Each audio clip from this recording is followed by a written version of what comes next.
So I'm arguing that selfhood and the imago Dei are understood relationally. We go to the sphere of religion. Here's your generic, all the religions of the world that you can fit on one slide shot here. But religious systems ask, and in theory try to give good answers to the questions that everyone, religious or not, needs to answer, right? So what is the good life? Is it dying with the most toys? Is it this? What makes life good? What is fulfillment? And then the one that Americans particularly hate to be asked, they don't think it should be on the tests at all, what is required of you? What is required of you?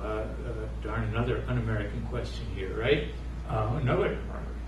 I know what I'm supposed to be required of me. I pay my taxes. That's all I should be asked to do. But look at Judaism. Begins by talking about our relationship with God as a relationship, a faithful covenant, a covenant initiated by God and that God keeps even when we break it again and again, a covenant that God renews. We begin with the relationship. And then Buber, we all know is I, thou. We don't need to review that, do we? Yeah. The I, thou, can I trust you on that one? But beautifully talks about God as the eternal thou behind every I-thou relationship. And then this quote, which we got from our friend Rabbi Dale Friedman, and haven't been able to find since. So Susan said, I wonder if he really said it. I'm trusting the rabbi, not Susan's research. So I'm going to believe that Heschel really said this. It is through the experience of being obligated that we truly exist. Ever heard that before? Something to think about deeply. Because Rabbi Friedman, Dale, who was a gerontologist and has done chaplaincy work in Jewish skilled care facilities. You're nodding like you know Dale's work. She notes, in Judaism, we are more than you Christians a religion of obligation. To be a good Jew, you have to fulfill your obligations. And some of them are ethical and moral, and some of them are liturgical and worship-centered. So, for example, if you're a good Jew, one of the requirements is that you're supposed to do a prayer we call the standing prayer. It says, guess what physical posture you are normally in for the standing prayer? I took a wild guess. Standing. It says, well, any kind of obligation has to recognize that not everyone can do it that way, so it has to be put on a sliding scale. So if you cannot stand for the standing prayer, it is acceptable to sit for the standing prayer. And if you cannot sit for the standing prayer, it is acceptable to lie down for the standing prayer. And if you cannot remember the standing prayer, it is okay to read the standing prayer. And if you can no longer read, it is acceptable for someone to read it in your presence. The point is, you never get off the hook. And therefore, you never cease to have the identity and the worth associated with being an observant Jew. Okay? And she works very hard at seeing that Jews with dementia, Jews in long-term care, are able to continue to practice their obligations as a Jew. So she has made up packets for CNAs in non-Jewish nursing homes to work with Jewish dementia patients to help them continue to have the full experience of being a devout Jew. Christians, Protestant Christians in particular, aren't as good at this obligation stuff. Stan Hauerwas said that liberal Christianity is reduced to its final heartfelt conviction, which is that God is nice, and that our remaining obligation is, therefore, we will try to be nice. I hope it isn't quite that bad, but there is some truth to that, okay? So that idea, if you love the integrity and the selfhood still within the elder and the person with dementia, hold them accountable to obligations. And as chaplain in a memory care unit, I get in faces of people with advanced dementia said, you still have to try your best to be kind and patient. And they really want to be there, and they love being held accountable. It's honoring the Spirit of God within them to do that. Okay, I can also, in medical schools, I can talk about religion as long as I'm quoting ancient mystics. That's kind of New Age, So non-Christians really love this thing. Trinity, fellow Christians, I would love to quiz you each individually to fully and adequately explain exactly what we mean by the Holy Trinity, and then how you would explain it to a non-Christian and convince that non-Christian that we are monotheists. It is sacred mystery. But here's what I like so much about this. Eckhart, said many wonderful things. This great mystic. Just flow into this with critical judgment suspended, as you have to with mysticism. It begins, with as Buber said, in the beginning is a relationship. But Eckhart starts with God and the soul, that's us. And it begins with laughter. When God laughs at the soul, and the soul laughs back at God. So our first mystical primal interaction with the Almighty is God laughs to us and we laugh back. The persons of the Trinity are begotten. And he's at least honest and enough to say, to speak in hyperbole. Saying, grain of salt, folks, grain of salt. I'm a poet, I can do this. When the Father laughs to the Son, and the Son laughs back to the Father, that laughter gives pleasure. That pleasure gives joy, that joy gives love, and love, depending on the translation, and love is the Holy Spirit, is one translation. Now, mystical claptrap, maybe. But here's the two, as we say, takeaways. One, the Trinity means that as Christians, we have no language with which we can even speak of God without speaking about relationship. About God's relationship with us, and about God's relationship within God's own being. We have no God without relationship. Fair enough? And by the way, it's back to this, why did God make us and need someone to talk to? God doesn't need us to talk to. God has all this going on within God's own being. God does not need us. God just loves us. But then that relationship within God, among the persons of the Trinity, and between God and us, is defined by 4 hallmarks: laughter, pleasure, joy, and love. That's what we're here for, to share with God and with other people relationships of laughter, pleasure, joy, and love. Not a horrible takeaway, whether you're Christian or not. And then when I come back to dementia, to say dementia can take a lot of things away. Does it take away the capacity to share laughter? Does it take away the capacity to share pleasure? Does it take away the capacity to share joy? Does it take away the ability to be in relationships of love? So why do we have to be so frightened of it? That old cognition definition, bankrupt. As the one on corporality is. But if it's a relationship that forms our being and selfhood, and if we understand, among other things, that relationship means sharing laughter, pleasure, joy, and love, then within dementia there is a whole person still entirely capable of the richest forms of religious or spiritual relationship. That may be further than some people are willing to go, but some folks find this helpful. So I already said that. I think we were talking to you, Nancy, about John Swinton's new book today. John Swinton, the wonderful Scottish theologian, whose new book you just finished or are reading, and I've read, and Nancy's reading it. It's on the list. It's on the list, okay. Yeah. He just says flat out, unless you're going to just anthropomorphize over the top, God doesn't have a brain. How could God possibly have a brain? God doesn't have a body like ours, whatever. So God has, as Swinton says very lightheartedly, by definition, everything God does is a no-brainer.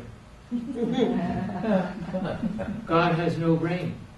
But does God have mind? Yeah. Doesn't God define mind? So can there be mind apart from a fully functioning, healthy brain? Well, if there can't be, then we have no explanation for God. So terms like mind and being cannot be reduced or medicalized. We, as people of faith, believe that we have no mind apart from the mind of God, and that we have no being apart from the web of sacred relationships that grant us identity and infuse our lives with meaning, worth, and purpose. We are our relationships with God, with the world around us, with the other people who make it up. That's where identity comes from. And relationship, nothing can take away. I don't know I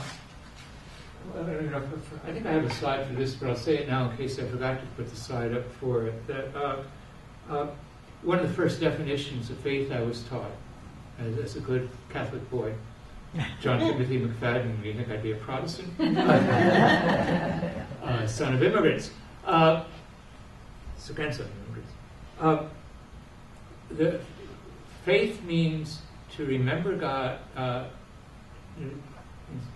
to remember God and to be mindful of God in everything that you say and do. I thought that was pretty good for a kid. Remember God and be mindful of everything that you say and do. What happens in dementia? What happens if I can't remember God? It happens, right? We have several responses. One, because it's a relationship. If I forget God, it doesn't mean God's going to forget me. God won't forget me. Two, I'm a part of a community that will remember God for me and remember me to God, and through their love and friendship make God present to me. That can't be taken away from me. The fear of forgetting God and therefore not having the faith? No, because it's not up to me. And the whole idea of grace says it was never up to me, right? Theologians in the group. So, memory is not just an individual possession. Corporate memory, we've talked about this. I even talked about liturgy as the community through time. Swinton has a lovely section this. The memory of God is the source of our existence. How many times in the Psalms says, do not forget me, do not forget me. And, in a very small way, that's like, hey, here I am, don't forget about me. Hey, big guy, just me. Or don't get distracted, I need you now. But it's a deeper concept, says Swinton, that he said, should God, the memory of God confers existence.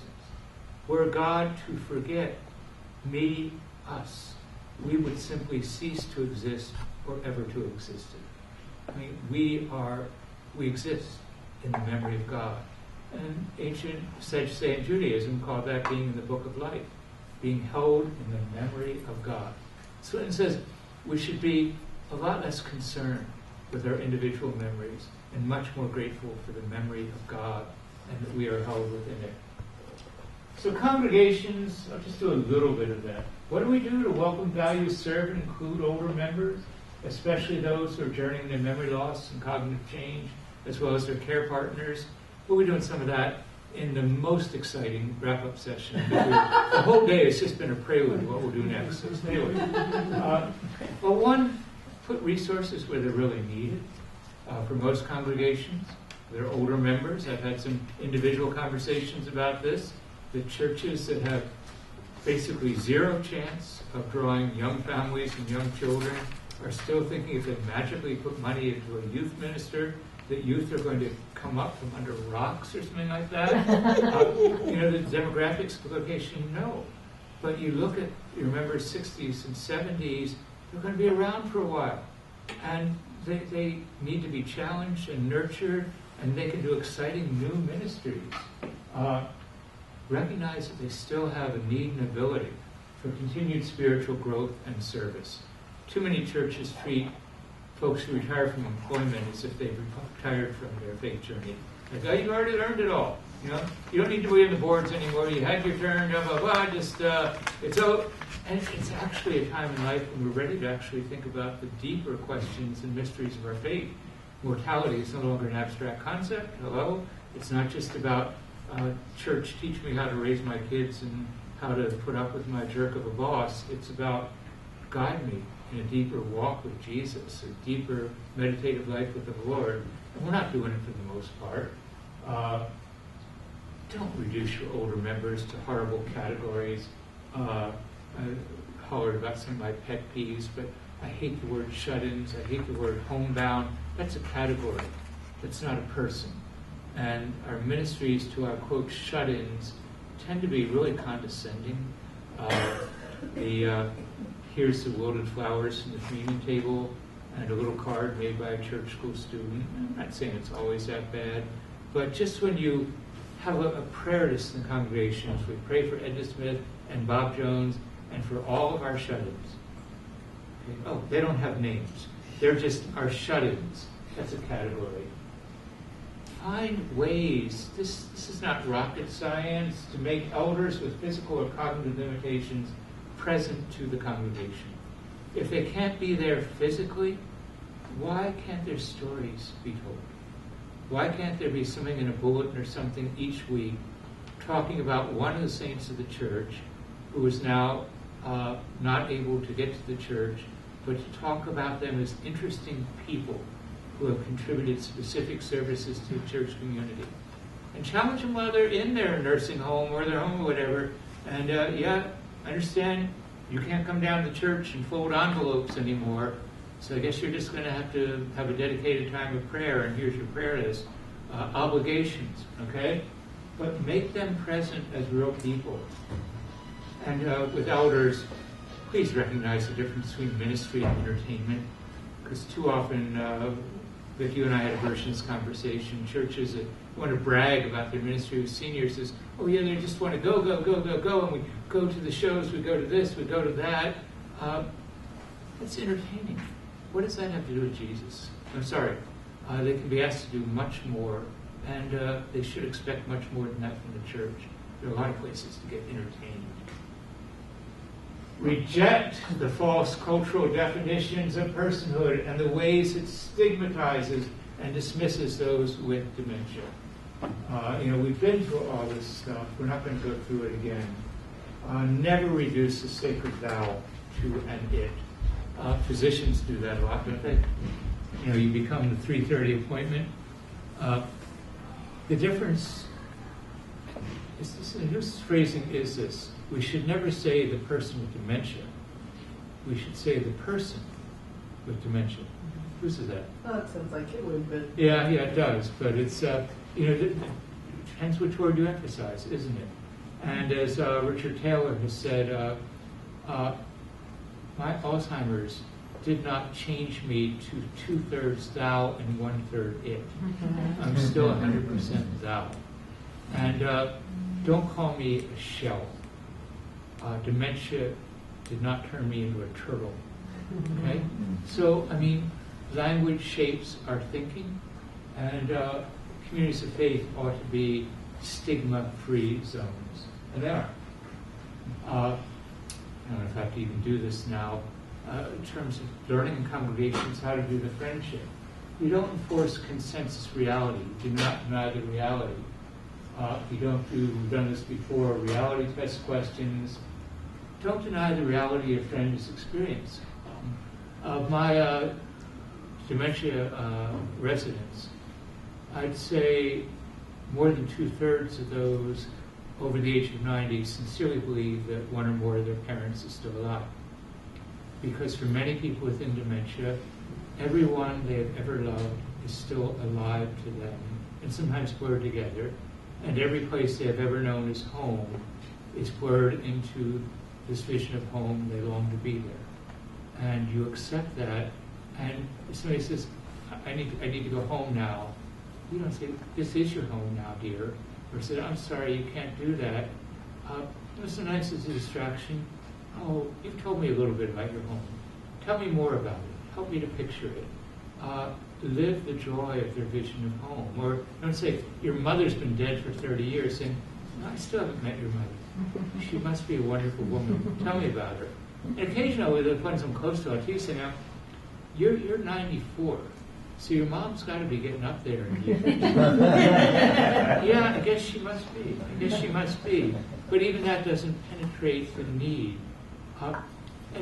Richard Taylor once said, if I seem to be confused and I'm talking to you and I'm having a good talk and I call you mother, that doesn't even mean that I think you're my mother.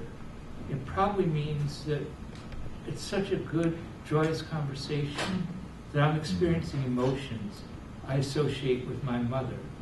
So I'm not confusing you, I'm complimenting you.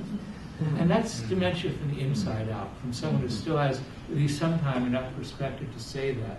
So don't enforce that consensus reality. Move into The dementia zone, in our family we call it the granny zone. You know, our kids are great about it. We're doing this family weekend. Okay, we're going to spend the weekend in the granny zone.